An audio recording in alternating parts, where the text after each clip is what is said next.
Европа өлкөлөрүндө дагы религия деген сабагы бар. Ошол жерден 4-класстан баштап 11-класска чейин алар кадимкидей диндерди окутат. Бир эле дин сабагын эле тааныта бербейт, коомдо өзүн кандай алып жүрүш керек, улууну урматташ керек, кичүүнү иззатташ керек деген сабактарды да берет да. Туура балдар түшүнүк алат. Балдар түшүнүк алат.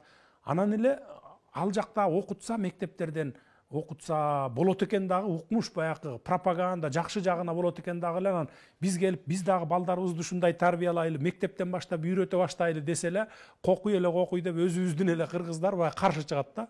Мына мынтип атат, анан жоолук салынтып атат, анан мындай кылып атат. Андай жок да. Бардыгына эркиндик бериш керек.